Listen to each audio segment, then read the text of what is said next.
Hey everyone, it's Alan. We are doing something special to cap off Season 1 and transition ourselves into Season 2. We are going to be doing a Season 1 kind of recap what we liked about Season 1 discussion, and that's what this episode is going to be all about. So sit back, relax, unless you're in a car, pay attention, and just enjoy the recap. Get ready, because next week is going to be awesome. Those of you that aren't Kenyan, do you remember how the order started out? I remember things starting from session 3 vaguely, because I have notes starting. I know. Manette got kicked out of the academy for being too book smart and not street smart enough. I was given a special assignment for the semester. A really, really long semester. Yeah, it's been a... Oh, those days in Neverwinter. I just remember you having like No pamphlets snow. or something and walking around with the pamphlets. Yeah. And Tin was just like, I don't know what I'm doing out on my own, but maybe I should do this stuff with some peoples. Oh. So it'll be more interesting that way. That one was actually pre-episodes, wasn't it? Yeah, that was the unrecorded session. The So lost session. yeah. The last session where recreate we it all if you give our almost died. Patreon enough The money. top right? secret Yeah. session. Okay. Yeah, the top Okay. secret session. That's totally recorded and nobody will ever hear. It's Yes. like the Yes. Star Wars Yes. Christmas special, but good. It was a limited time release only, and you missed nobody You missed it. nobody applied, so we just deleted it. So, I guess let's talk about then. Let's quick talk about your guys' backgrounds. So, just give me a couple sentences of where your character came from.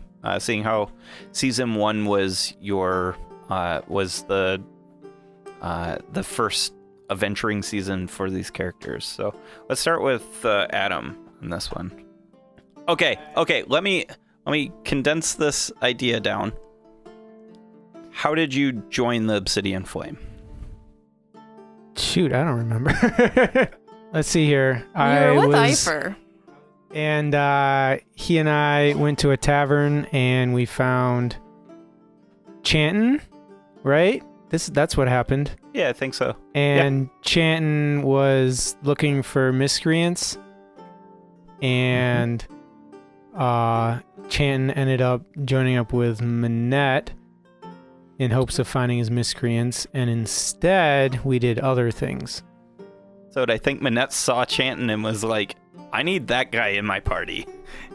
'Cause Yeah. Yep, he scared the shit out of me, so I figured I'd get him as an ally so that he can scare the shit out of other people that are going to cause me trouble. And I just had this feeling that if I joined up with this Chanton and Manette and brought Ifer along, and he and I could join this cool group of adventurers, we would set out and set the world straight and do really good stuff and really make the world a shining place, and definitely not steal or murder or any of that crap that ended up happening. And really, you want to keep Ifer close so that he's safe, right? Yeah.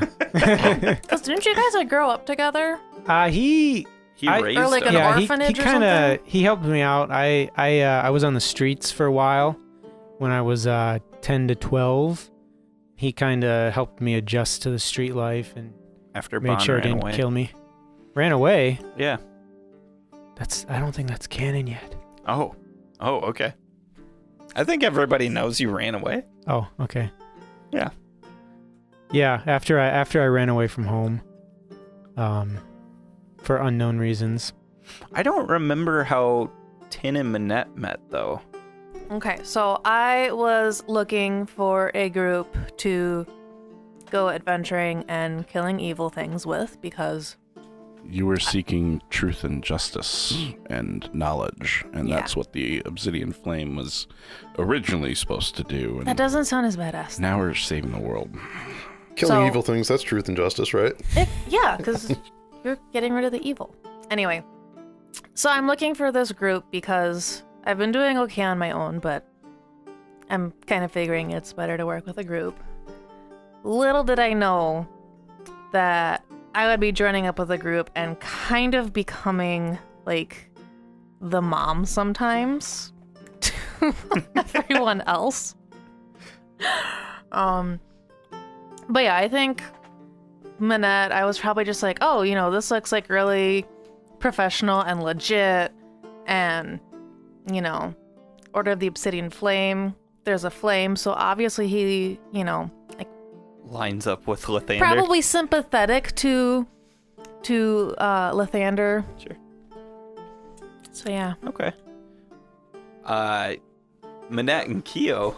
Wow, this was half a lifetime ago almost. You know, Half of it. not quite. Come on, it's like 1/3. Yeah. Well, I was a young age of 7 back before I was 8. But I think that's how old Keo was. But yeah. I remember 7. Yeah. Well, anyways, so after leaving due to some disagreements about, you know, food rules, I went to Neverwinter because it sounded a lot warmer, and it was a nice place, and I was trying to get my book translated, which I'm still trying to do. I mean, this is taking forever. But Didn't you get your cloak? Oh, Didn't you that get was the cloak on the way or something like that? all my gear. So I bumped in the woods into a kindly member of the Enclave, and you know, I was like, wow, the Emerald Enclave, that sounds like the sort of place my dragon dad would, you know, he's got to be like king of that. So, you know, and I borrowed some gear that he wasn't using and made a tabard out of like a little banner, and stole his mandolin, and you know, Keo started out very Kender like in my head, but so I went to Neverwinter, and I took the book to the place where I saw the most books, because I figured they'd know about books, and that's where I met Manette, and he seemed like a pretty smart dude, and he was offering room and board, so I was like, yeah. And the rest is history. Not yet, but we're working on it. Yeah. On it. So, As a player, though, let me say, yeah. I was never expecting the Keo backstory with the thinking his dad's a dragon and the mom being a powerful sorceress. I was playing on the whole kobolds don't actually know their parents because they have like brooding things. And so I was expecting it to be all Keo being misguided. So I was really surprised when my dad showed up as a player. And he was your dad. Yeah. Yeah. That was a fun thing as a DM to be like, you know, I really don't think he is expecting this, so I'm gonna make it happen. Because it was kind of like a Don Quixote kind of just a delusional character. AJ, has Manette ever explained what the Obsidian Flame has meant to Manette, like to the group, whether it's the group itself or the artifact? I don't think he's talked about it too much, because the Obsidian Flame, I believe we've discussed, is kind of like a myth, and his belief in it was somewhat frowned upon by the school, and like saw kind as of childish, childish, and pipe dream type thing. Yeah, that kind of stuff. So he's talked about it less and less over the years. So no, I don't believe he would have talked about it with anybody. Okay. Manette is also a gnome of few words. Yes. He's busy crafting things all the time. All I know is they look sick on our ship. Yeah, the flames. Yeah. Yep. As far as the group, the Obsidian Flame, Manette is very grateful that things have worked out as they have. He's grown very closer to the group than anyone at school. He was always too busy with his head in a book. So being out and about and dealing with these life-threatening situations, he feels very close to the Obsidian Flame as the group, the Order of the Obsidian Flame. So fast forwarding through Neverwinter and a lot of the stuff that happened after going to Phandalin, you guys met this orc. Dan, what was Kinian's first impressions of the group? Do you remember? Yeah, weak. Weak? So it's been a lot of fun watching Kinian grow through season 1, and we're currently recording season 2. Kinian's background is sort of interesting, where started from a pirate background, but over time from a storytelling evolution, he's gone through several titles, starting with Kinian the Betrayer, his first night with the Obsidian Flame. He was labeled. Was it your first night? He was labeled the Betrayer by Manette after Chanton died. That's from right. me It was taking your the pipe. first night, wasn't it?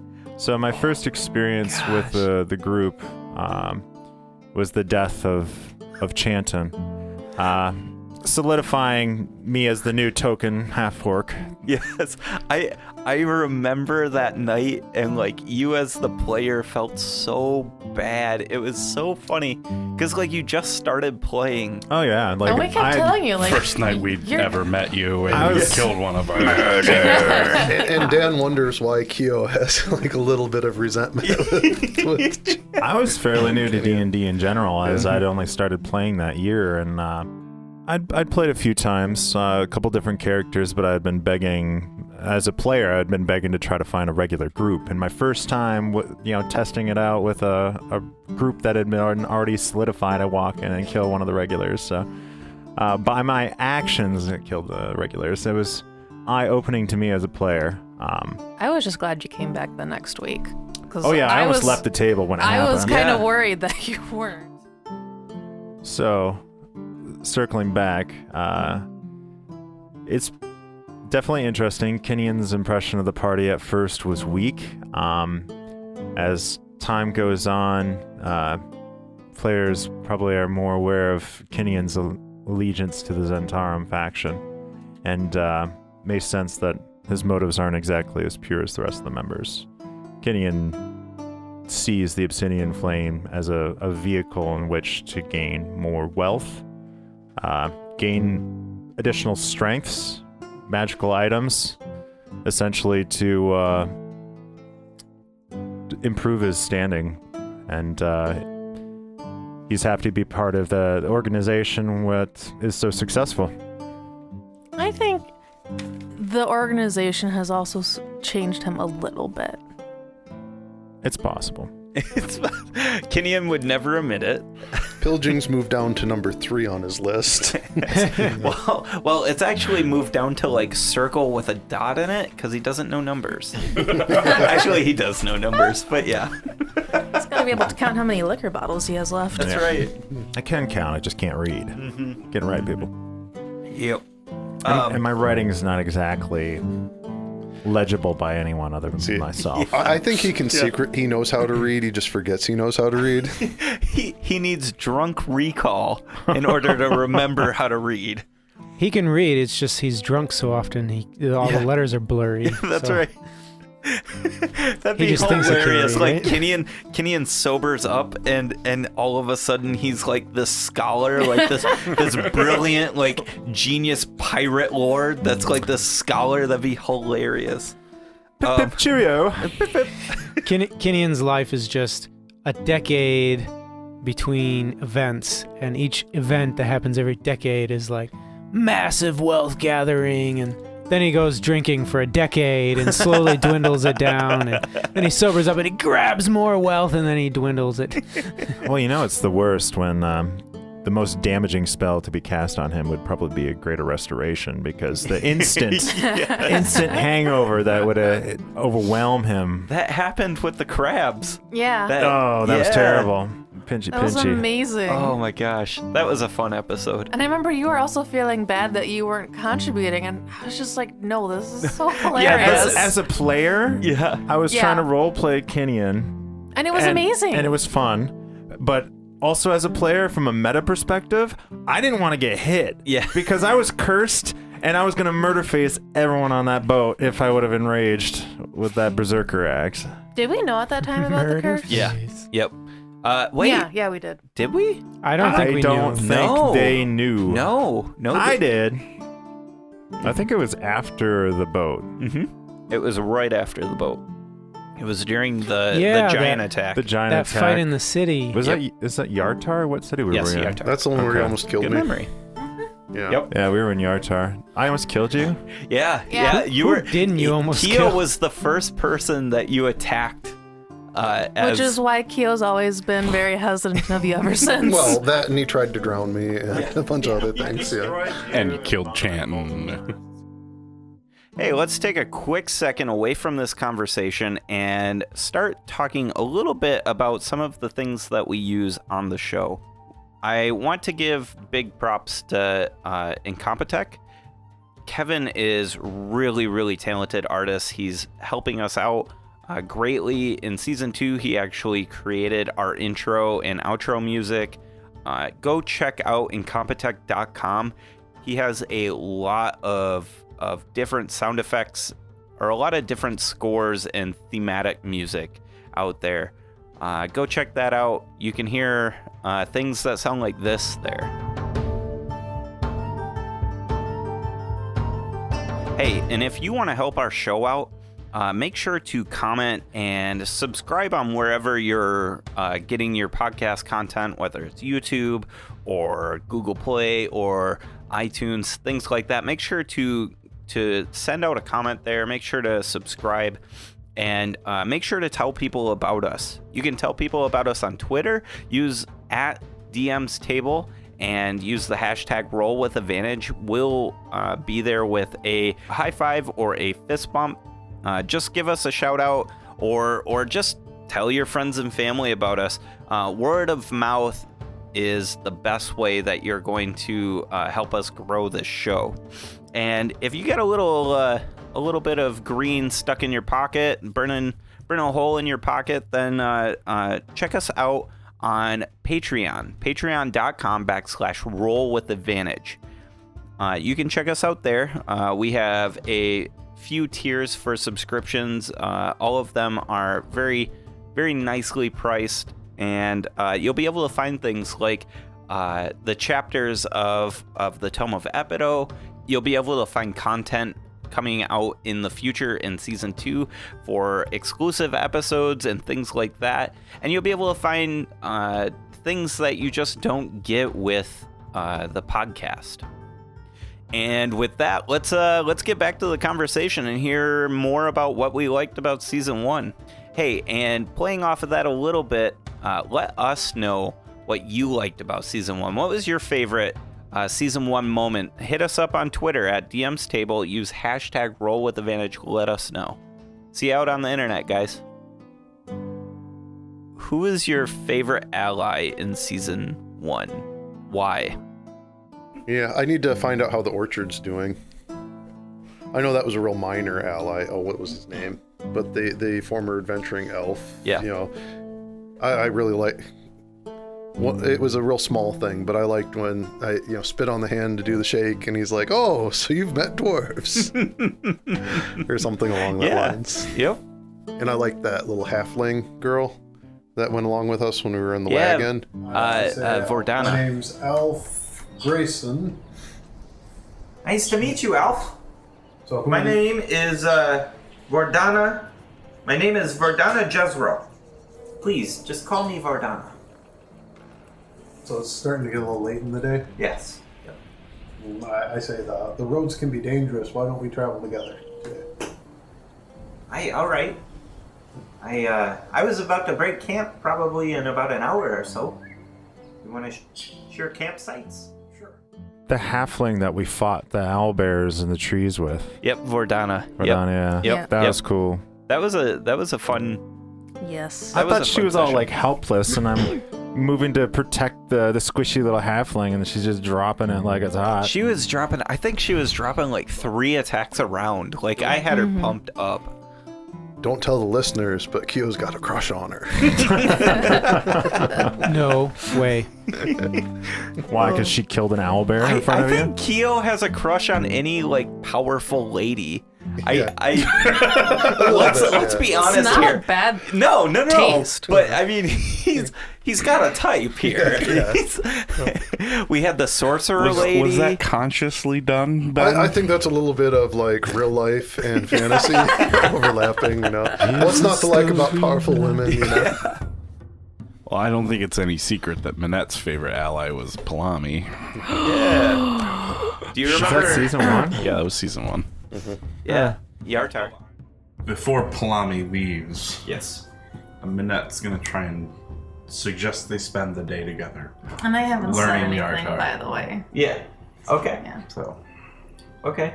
Persuasion. After that, he's gonna suggest they spend the night together. Hey, shut up. She's a nice lady. 15? 15. She says, If you're not busy. She says, well, yeah, I can, you know, we could get lunch or something. Is that what you're thinking? I'm pretty sure Kinian's favorite NPC in season 1 was Sarissa. Yeah. Because she wants me. Uh-huh. Yeah, that's what Kinian thinks at Yeah, least. dude. I walk over to the princess Yep. and I say, "Wish me luck." Wink.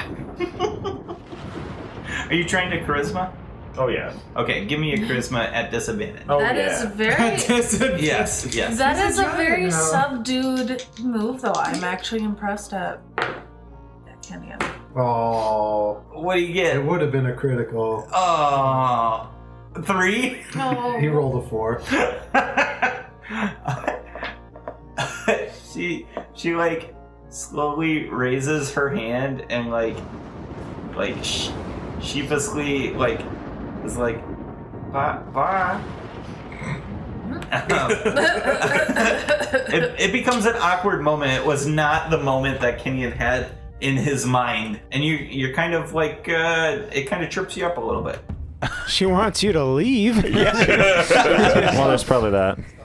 I was surprised to find that the great acts of the ancients, which was the Cursebreakers series, was pretty interesting to me. I did not foresee my ancestry to be blended with the Jinn or Ifritis. Sorry, Yeah.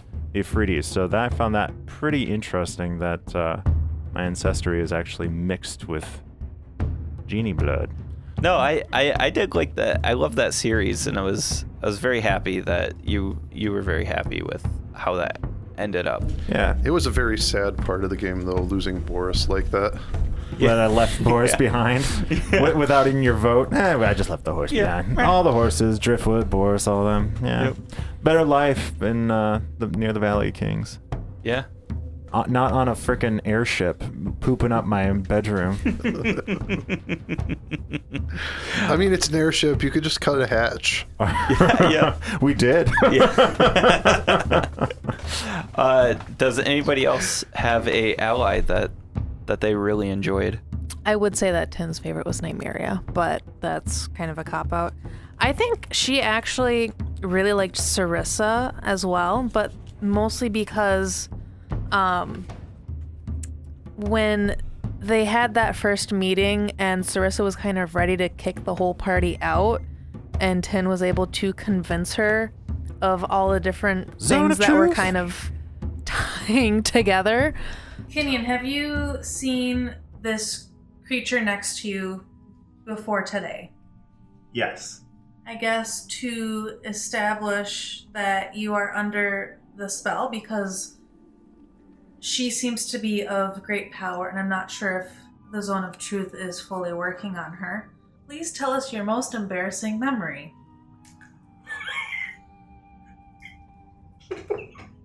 Please, no. You can just say, like, I said memory from my childhood or something. You don't have to make specifics, but... Because I'm really trying to prove that... No, This is- I got put on the fucking spot tonight. Killian. Your most embarrassing moment, please. You asked for this by walking into that zone of truth. Well, I think I saw my brother being made.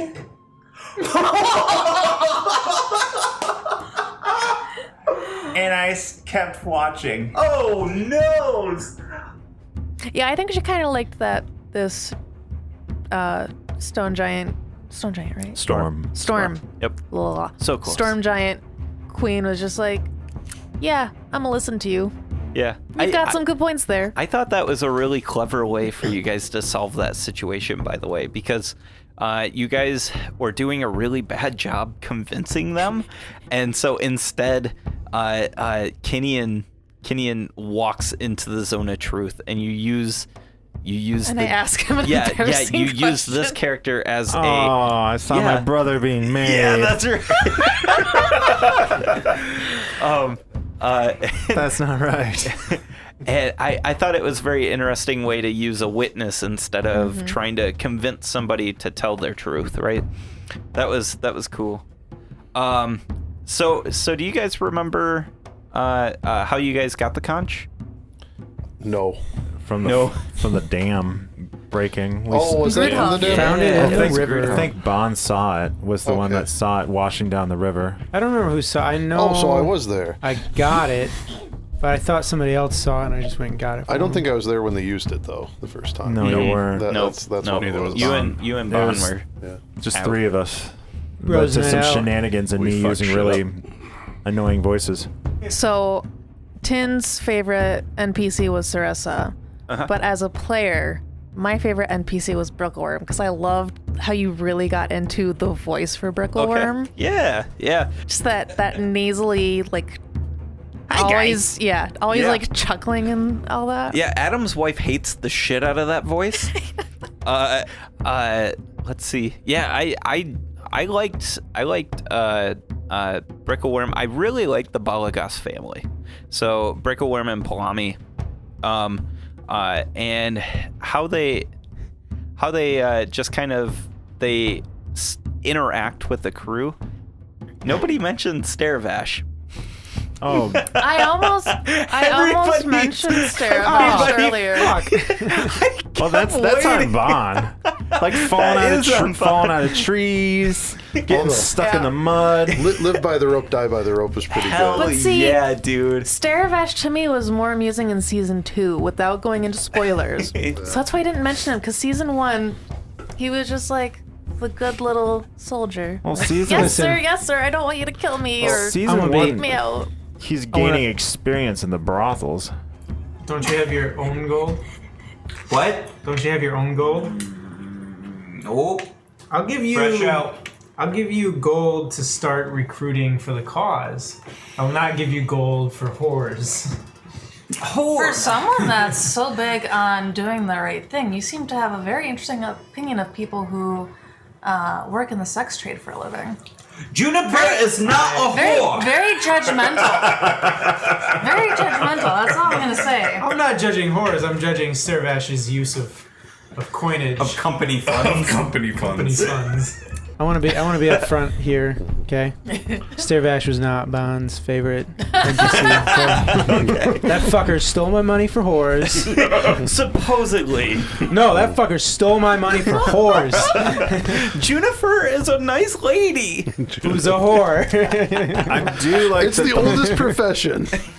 I do like that the monk is the most destitute of the entire party, and it's just because he keeps giving his money to Starvash. I think Starvash falls under the us starting stuff and not following through, which I know for Keo is a huge I think he's part a full of everything. embodiment of that. Yeah, because we got like the Deepfoot clan, we've got Yep. all sorts of stuff, you know. Yep. I think Staravash is that middle school friend that didn't quite translate into the high school friend. So if Staravash wasn't Bond's favorite ally, who was? Was there any? Is it Bond? Was there Bond's any good his own characters? favorite ally. ally was Bond. No, I don't know. Who? Eifer. Eifer? Yeah, I was Ivor's gonna- kind of an NPC I was at this I was point. gonna say he's Eifer, but definitely an Eifer was NPC. actually like a player character for a while, so I didn't want to say that. But What yeah, it would be Eifer because the history and stuff. Mhm. I ignore the Lord. But listen, I can't explain. Things are a little strange right now. We shouldn't be here. I gotta go, and I disappear. Wait, Eifer! So I go, shit, Eifer! I drop my staff, I turn angelic, and I zoom out the window. Holy shit! You drop your staff? I drop it. All right, so the spider staff drops right at your feet, Keo. I wonder if Eifer's like real name is like Mac McGuffin or something like that, because he was my little like my dangly fruit for Yeah, for quite for a a while. lot of season 1. Like, Catch the bard. yeah, Bond had a dream. Eifer's in trouble. So we had allies, but who was your most hated villain? So we had a few villains, but is there any villain that like really stood out that you guys hated? Kenya's got Maylock. Like, Maylock killed my parents. Mm-hmm. But he also granted the wish that broke the curse. Mm-hmm. We also have my first mate, my mutinous first mate that I ripped his jaw off. Yes. Oh man, Do I you forget- remember his name? Shit, no, he was Shackle. Shackle. How rough does he look? Pretty rough. I'd like to rip his lower jaw off. Holy shit! All right, Matt Mercer, let's see it. Matt Mercer's got a thing about jaws. All right, go for it. Strength, please. Well, first see if you can grab his jaw. As a what? Athletics? It would just be an attack, so a dex or a strength attack, whatever That's you want. 29. 20. Yeah, you hit it. So contested strength. Okay. Would this be athletics now? Yes. And he gets a 10. 27. Holy shit. Okay, so you grab onto his jaw and you start yanking. And when you yank, you feel it dislocate, and you start to feel the muscle and the sinew start to tear from the jawline. You are holding your enemy's jaw in your hands, and his tongue is just kind of like hanging. He's starting to scream, and he continues to stay awake. He says, I say, through all of this pain. Yeah. I say, what's the matter? Orc got your tongue?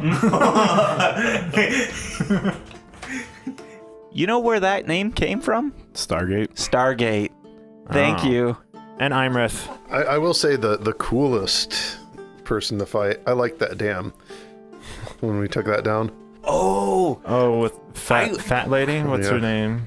Are we talking Gross. Groundhog? Groundhog. No. So that I was don't know that we ever good. interacted with her. that was Guh. Go. You see this whole structure start to like wash inward and down river. This river, which seemed almost like, I don't know, placid. It was very still. Seems to have like enraged with this loosening of pressure. It is pushing very hard, and it's become like rapids, and it's folded in through this kitchen area. It's also folded in through this like big dining hall that you never saw. And you hear giants like shouting, but you hear one giant shouting the most. Save me! over all of the calamity that is happening. I really liked the kitchen. I thought that was great. Yeah, with the halfling there. Oh, and I destroyed Bon in the basement. Jerk. Yeah. With an axe. My least favorite villain was Kinian. Cursed Kinian. Kinian was pretty much the toughest villain. I mean, that was for sure. Turn to you like, good job, Kinian. Oh God! Why are your eyes red? If you turn towards Bon, I'm going to use Warding Flare for the attack. So you'll have disadvantage. I guess your Power attack. Yeah. What's your line again? Betrayals Yeah.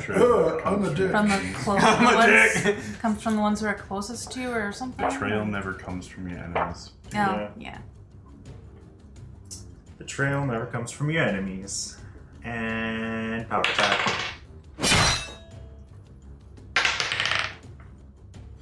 I'll take it you hit me. 23 damage. And I attack you again.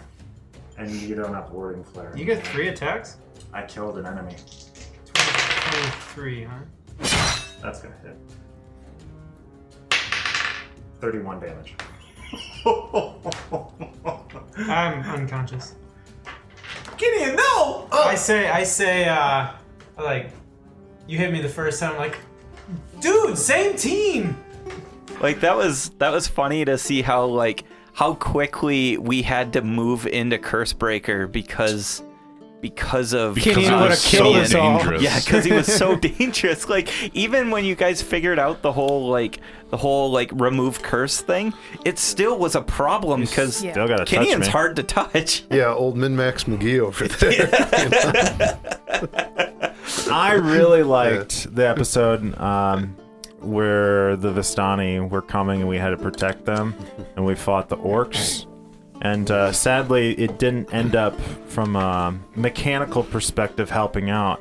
But I thought it was really clever was when Kyo animated all the cutlery Yes. to form kind of a protective shield that I would basically to keep Kinian busy, like a cat with laser pointer. Yep. And especially because like Kyo earlier, in previous sessions or whatever, was stealing silverware.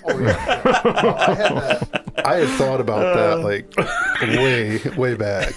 Oh, Mr. Min-Maxer. Totally planning. Totally planning ahead. I was that was like MacGyver works. the first animate spell that I could get realistically as a sorcerer, and I was trying to drop little foreshadowing. Yeah. That was nice. It was awesome.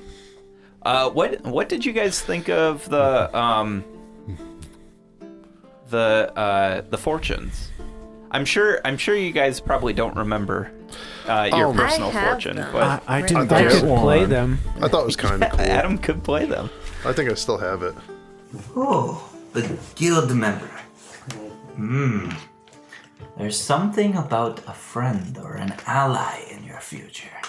Oh, the sideways marionette. This is good. This ally is a puppet for someone very powerful. Maybe even a spy. The diviner. The seeker of truth. You must seek this person out. Ah, the priest. You are clearly a woman of the cloth. This is telling me nothing new. But the sideways anarchist. Your beliefs are to be tested soon. So this says. The hooded one. Your actions. They are attracting someone very powerful who waits in the shadows for you. Be very careful, my dear. The artifact. There is an important physical object in your future which may change others' lives. The sideways torturer. Yes, this object will bring great suffering. You should be very careful with this object. The evoker. The evoker tells me that this object is not going to be controllable. You need to be very careful. From what I'm understanding is you're about to happen upon something that cannot be controlled. That is very dangerous. Do not take this lightly. Your looming past will come upon you. The Dark Lord seeks you. Actions that you have made are far-reaching. You are on an unexpected path. one that cannot be changed, and the beast lurks in the blackness. There is death, defeat, and sorrow in your future. A friend shall die. This curse is that of the protected. Your quest is one of peace, and it will be a very difficult quest, as you must reforge the Ice Cleft Nation without war. It must be a peaceful reforging, and when it's reforged, you must establish a nation that is focused on self-sustained society. This means no raiding. Cannot raid. If raids are made, the curse comes back. It will not be lifted until these are made whole. I didn't get a fortune, but Yeah. the curse was broken. I saved yours as the curse. I was the No. cursed at the time. I do like that. Was that in crap? What town was that in? It was still Yartar. Yartar. Yartar. Yeah. Yeah. You guys spent a lot of time there. Yeah, I liked the kobolds in Yartar. Was that Yartar? Yeah. That was Juniper. There was the one kobold in Yartar Juniper. that, yeah, Yep. that you went to. Yep. With With Staravash. I don't think my fortune's come to pass yet. Nope. I thought mine had, but I guess it hasn't. So let's see. In season 1, I don't know that anybody's fortune came to pass. My favorite Minette moment was the golden goose standing on milk crates. Yes. And making off with monies. Minette standing at one of the pits, and he looks like he's looking over diligently these tables. It hits you, it strikes you as weird because you shouldn't be able to see Minette so high up. And as you get closer, you see they've brought out these black milk crates for him to stand on top of so that he can actually see the tables. I have to say, on top of that, as that is one of my favorite Minette moments, that is also my favorite Kinian moments. Oh, the flop sweats with Kyo? flop sweats with Kyo, and Kyo doing like magic show? the really cool magic show and everything. That was badass. That was awesome. That was good. Come one, come all, come see the amazing Kyo. His tricks will astound you. They will flabbergast you. You will be put in awe. And all the people, they're talking and mingling and stuff like that, all their heads turn towards the front of the deck. Now, that one, I do have to say, a little bit of credit for that goes to Acquisitions Inc. with the way that Jim Dark Magic is played. Okay. I really like how he did he's the wizard who does magic tricks. Mm-hmm. And I wanted to capture just a little bit of that. I think you did a good job. It was good. Okay, so let's go around the table. Let's start with Dan this time. What was your favorite moment out of all of season 1? Oh, man. What one really shines? Well, And it doesn't have to be good for your character or bad for your character. But I mean, what one stands out that you look back on and go, that was awesome? I think standing up to the giants that were trying to off the three of us when we were in Maelstrom. You see 3 other giants in this room. The fire giant, the cloud giant, and the frost giant. And the frost giant's wearing its cloak. And they're all standing there in front of the turret. They kind of crack their necks and they crack their fists. The frost giant points to you 3. Comprehend languages. Yep. You've got comprehend languages. I wave. Kinian waves, and the frost giant says, "You small folk have made a grave mistake this day." And just kind of how the dice rolls worked out, where the intimidation roll was just so ridiculous that it held off at least one of the giants from attacking us, because I don't think we could have lived through that encounter had the giants just came At us. Yeah. I thought that was a really like clever way to try and level the playing field. I did enjoy that moment. I quite liked being giant-sized. from going from gnome-sized to giant-sized and then more was pretty ridiculous. And then shooting car-sized bullets. Yeah. Cannonballs, large cannonballs from my thunder cannon was quite enjoyable. I'm not sure I really hit anything, but who gives a shit? Still cool. It was still fun to be like, holy crap, I'm shooting like basketball-sized bullets at people. Yeah, basketball size of iron. Yep. Yeah. So, Minette rather likes being this large. Yes. Holy shit. And wonders how much better it would be to enlarge himself. So he casts enlarge on himself. Oh shit. So I am gargantuan sized. you grow, and as you grow, you can actually see over top of this.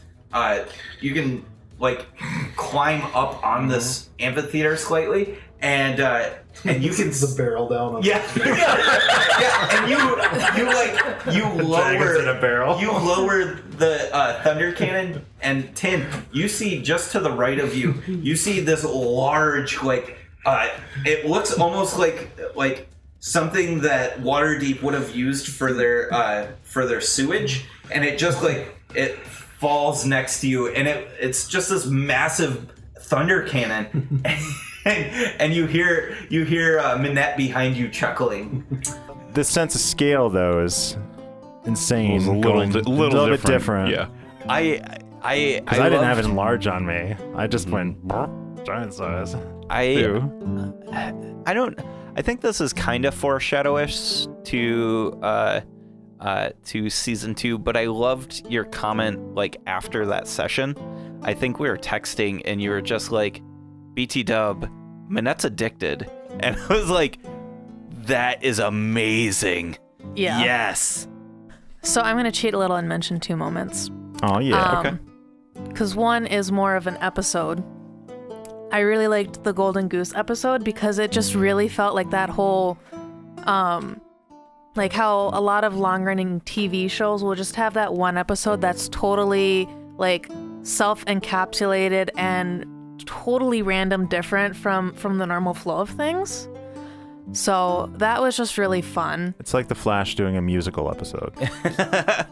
Yeah, or like, you know, a third of Buffy in a way. But yeah, and just there were a lot of great funny moments in that episode. My favorite battle was when we were fighting the bugbears in the trees, because to me, Owlbears. Owlbears, yeah. blah. I think that we had only started doing Theater of the Mind like a few sessions prior. Yeah, maybe even one. Like I think we even had to set the mat out again for it because we were I still drew learning. in my notebook. Yeah, I drew little circles for all the trees, but I just thought it was so unique of a like battleground type of thing. Yes. What's everybody running from? What are you afraid of, Gio? Owlbears! And when he says that, one owlbear comes tromping through and starts sniffing where you guys have been walking. And, I'm like, watch out, they can fly! And it like snaps its head up to you. I brace myself to dodge from its laser beams. Yeah. Yes. And it starts sniffing around each one of the trees, and then it lets out another hooting howl. And when it does, 3 more join it, and they start climbing the trees. Mm-hmm. I've gotten a few Fighting an Endor where it was interesting to hear a battle that was not 2D. It was 3D, and we've gotten a few praises on like how well executed that was for us. And so That was pretty cool. I enjoyed imagining that episode. Yeah. Like the whole tree falling and Keo falling with the tree and all this stuff. Like My favorite part about that was how Keo was reacting to the owlbear. The lasers! Watch out for the lasers! Yeah, I got to stretch my silliness on that one a bit. I like that. It was good. It was beautiful. Perfect. It was beautiful. And then Bon right afterwards is like Pretending to be an owlbear. Well, that's I feel so powerful. that goes straight to if you look on my That was a good my, time. your character sheet. my character sheet from the start. Yep. This is from the first printout. Kyo's It's- definitely it's afraid one- of owlbears. Kyo's definitely afraid of owlbears. That goes to Episode, the I think it's character episode creation. 1 for the podcast. It even has like Kyo being like, do I know if there's any owl bears in these woods? And that's like, and that started like this fantastic long running joke now. Now, for me, with favorites, and it's sad because it's the one that we didn't record. With that first session, Okay. I knew that this campaign, because we've played together a lot over the years, but that this campaign was something special. I knew it with the whole Eifer, bugbear, where he had the bug head, and he was imagining that, and the whole, I was using the mechanics to like draw advantage for everybody, and it's like, are you okay? No. Yeah. That was When you guys are in the just cave. the group interaction there. Oh, yeah. And this isn't to like give you short shift, Dan, because you weren't in the party I yet, wasn't around. but I knew that it was going to be a good game. That's something that we've at that actually point. gotten a lot of comments on is like a lot of positive feedback on how well we interact together. People apparently really enjoy hearing us just playing the game. Because we're friends. Yeah. We're friends. Yeah, what's that? You play with friends and it's fun? It's amazing. What's that like? You wound us, Dan. Dan, you're not the one we turn the mic off on. So. That's true. Well, Unless he's you not the one want who us like to. subconsciously starts whistling. And, It's like, I'm shut the terrible. hell up, Ben. Yes. If our better house broken, it'd be okay. Oh, you're only 8 years Water old. bottle. so- Now, for stuff on the podcast, I really like the Kraken, and I wish we had done more with that. You wanted Yes. to fight it. Yes. Yep.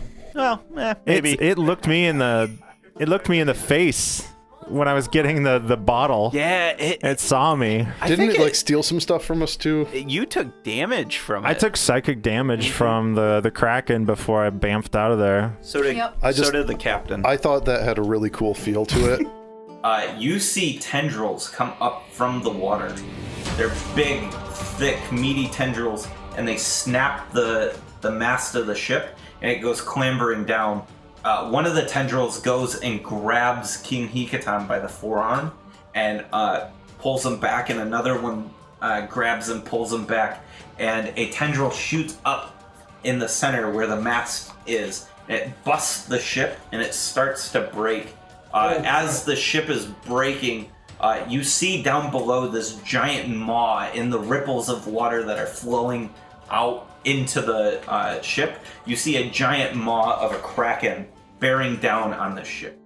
At least in my mind. And it was kind of like a oh crap moment. I have to say, well, actually, let's do Adam's favorite episode or session, and then I'll say mine because I've got a very clear favorite. Favorite session. Shoot.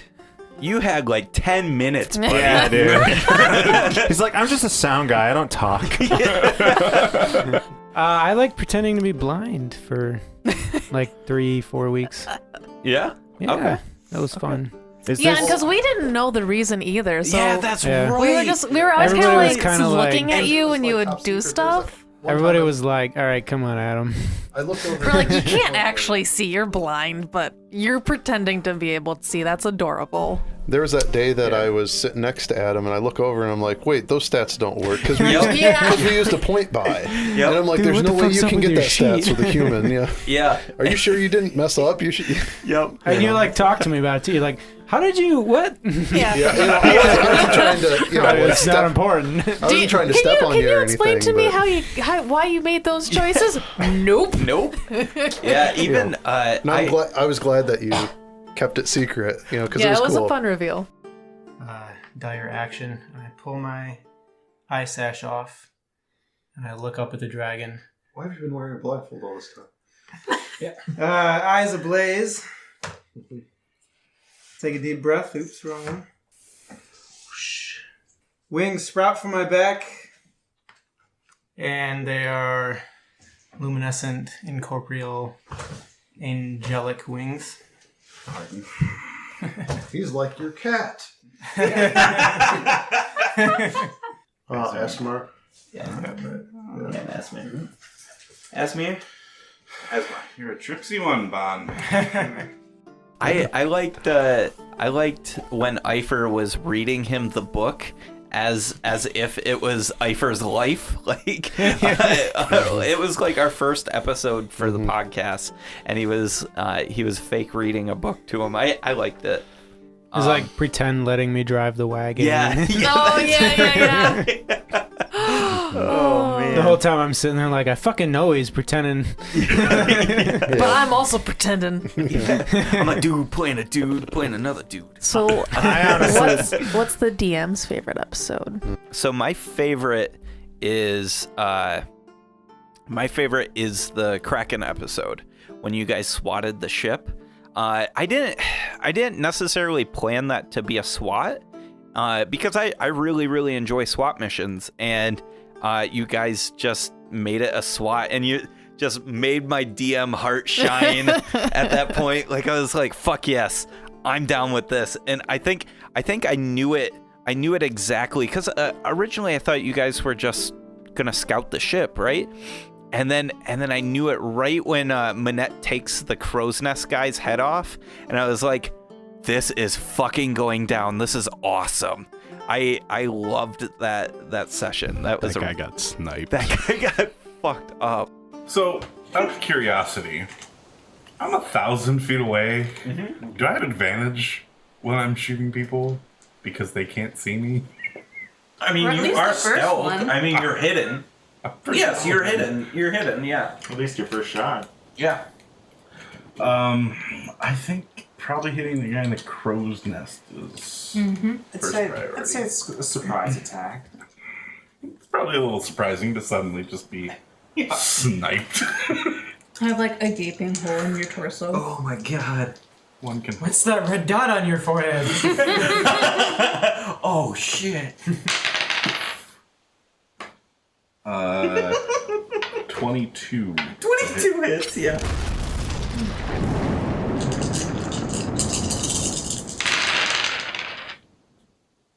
Not bad. Yeah. Bon, you're flying towards this, right? Mm-hmm. Okay, so I'm gonna say that you are up with Kyo, which is more towards the ship than you're closer to the ship than you are to your ship. Okay. Okay. 21 damage. 21. Kyo and Bon, you see him drop, and like he starts to like put his hand up to yell, and when he goes to yell, you see the back of his head explode, and he just drops. You don't hear anything.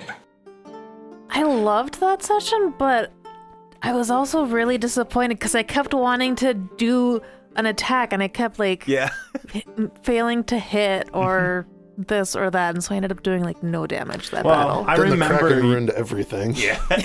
I remember Goddamn running Kraken. on Hikaton Yeah, to yeah, avoid yeah. enemies with Tin behind me, and just like taking out 3 guys in 3 swings, like just swatting people off. Yep. That was good stuff.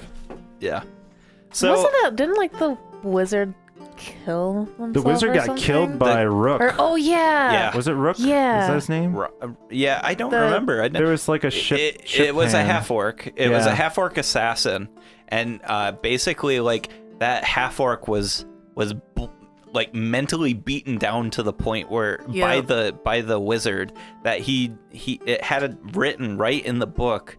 As soon as this guy has a chance, he's gonna kill the wizard, And so he barred himself in with the wizard during the attack and murdered his fucking face. It was crazy. Oh, and I had to kill him.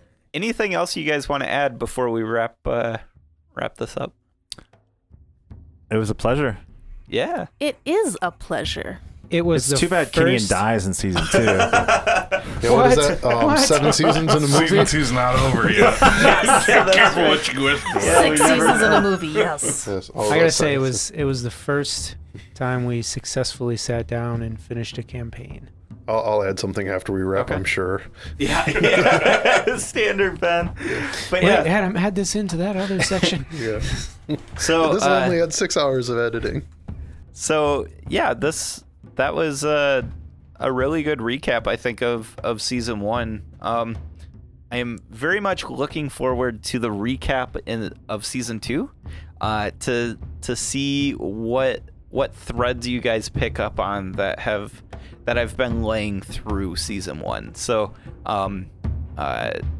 yeah, I cannot wait for you guys to start to experience season 2 and really start exploring that world.